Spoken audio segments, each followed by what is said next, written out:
Salam saudara yang dikasihi oleh Tuhan. Saya percaya saudara yang menyaksikan program ini mengalami pertolongan Tuhan, mengalami sukacita, mengalami damai sejahtera, dan mengalami berkat-berkat dari Tuhan. Nah, saudara yang dikasihi oleh Tuhan, dalam acara Jawaban Jiran Ministry bersama dengan saya dan juga dengan narasumber kita yang sudah ada bersama dengan saya yang akan membagikan, menyampaikan pesan-pesan untuk pemirsa, untuk umat-umat Tuhan yang menyaksikan program ini, bagaimana supaya bisa yaitu menghadapi virus corona ini dengan tidak mengalami ketakutan.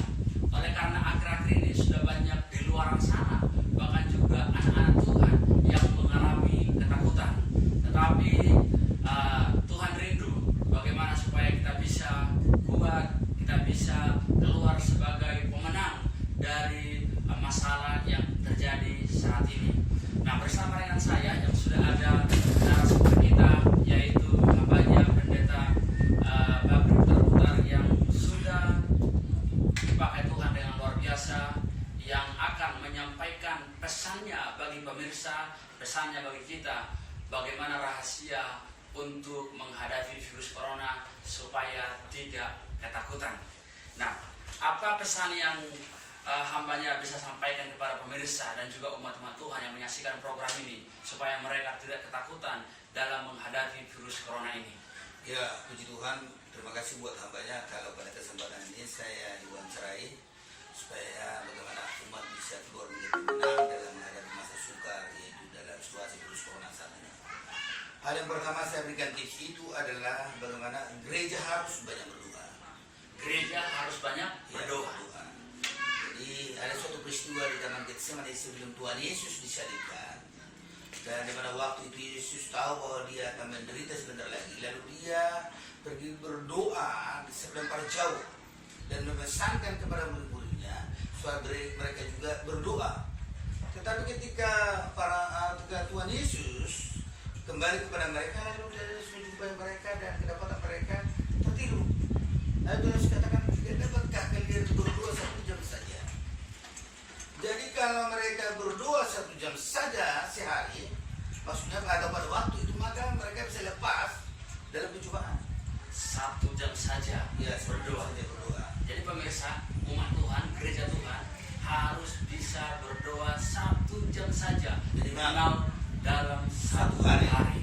Nah, kita akan lihat rahasia yang kedua. Ya, rahasia yang kedua itu adalah gereja harus selalu bersukacita, memiliki roh yang sukacita. Yang kedua, gereja harus bersukacita. Ya.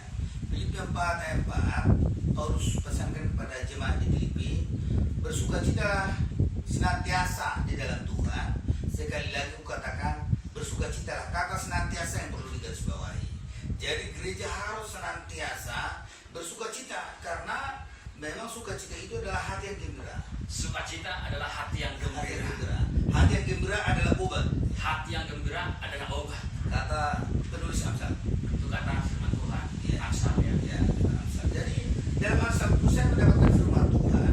Amsal 18 ayat 14 dikatakan bahwa orang yang bersemangat dapat menanggung penderitaan. Orang yang bersemangat dapat menanggung Ya. penderitaan. Jadi artinya di situ ada kata pun seseorang Kristen dia terjangkit virus corona, ya kan? Penderitaan maksudnya kan? Nah, ketika dia mengalami semangat yang luar biasa terus, imunnya naik, lalu dia akan menjadi sembuh. Ya, ini rahasia yang luar biasa pemirsa.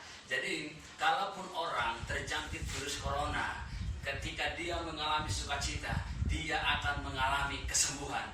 Oleh karena sukacita itu menaikkan imunnya, menambah kesehatannya. Kira-kira begitu Pak Pendeta? Ya, karena dia akan menang dalam penderitaannya. Dia akan menang dalam penderitaan itu. Yang ketiga, mengucap syukur dalam segala hal. 1 Tesalonika 5 ayat 17. Iya. Yang ketiga itu pemirsa, mengucap syukur dalam segala hal. Itu ditulis dalam 1 Tesalonika 5 ayat 18. Ya. Oh ya, jadi orang yang bersukacita itu adalah orang yang mengucap syukur itu adalah orang yang menerima keadaannya. Apakah itu keadaan buruk, apakah itu keadaan baik. Jadi dia berprinsip dalam hidupnya bahwa segala sesuatu itu harus dia terima. Sebagaimana prinsip Ayub juga berkata, bahwa ketika istrinya cerewet dan istrinya berkata, tinggalkan itu Tuhanmu itu, masih maukah engkau menyembah Tuhanmu itu, anakmu sudah mati, kambingmu sudah mati, semua sudah habis. Lalu dikatakan kepada istrinya, akankah kita tidak mau menerima yang baik dan yang buruk dari Tuhan? Dalam hal itu dia tidak berdosa. Lalu dalam puncak tulisan ayat dikatakan bahwa dia keluar dari kemenangan. Bahkan juga kalau seorang yang mengucap syukur itu adalah orang-orang tidak mau bersungut. Jadi Tuhan benci kepada persungutan.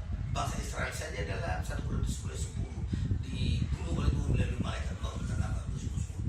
Jadi betapa penting kita mengucap syukur dalam segala hal. Jadi kalau mengucap syukur itu tidak ada persungut-sungutan, Tidak ada bersungut. menerima keadaannya. Amin. Ya. Itu mengucap syukur itu ya. Ya. Nah, pemirsa yang dikasih oleh Tuhan, bahwa hambanya sudah menyampaikan 3 rahasia dalam menghadapi virus corona supaya dari ketakutan menjadi pemenang. Maka yang pertama yang disampaikan oleh hambanya yaitu umat Tuhan harus banyak berdoa, minimal 1 jam saja dalam 1 hari. Yang kedua, bersukacita selalu. Karena kalau orang bersukacita akan menambah imun, bertambah sehat. Karena hati yang gembira adalah obat. Itu tadi yang disampaikan oleh hambanya dalam tips yang kedua. Nah, yang ketiga, mengucap syukur dalam segala hal. Baik itu dalam kesusahan, dalam kelimpahan, dalam kekurangan, harus mampu mengucap syukur, menerima keadaannya seperti Ayub. Maka Ayub telah menjadi pemenang. Saya percaya kita semua, pemirsa yang ada di rumah, dimanapun berada, yang menyaksikan program ini, ketika kita semua yaitu mampu mengucap syukur dalam segala hal, bersukacita selalu, dan berdoa minimal 1 jam sehari, kita akan bisa bertahan, kita akan bisa keluar menjadi pemenang dalam menghadapi virus corona. Tuhan Yesus memberkati. Shalom.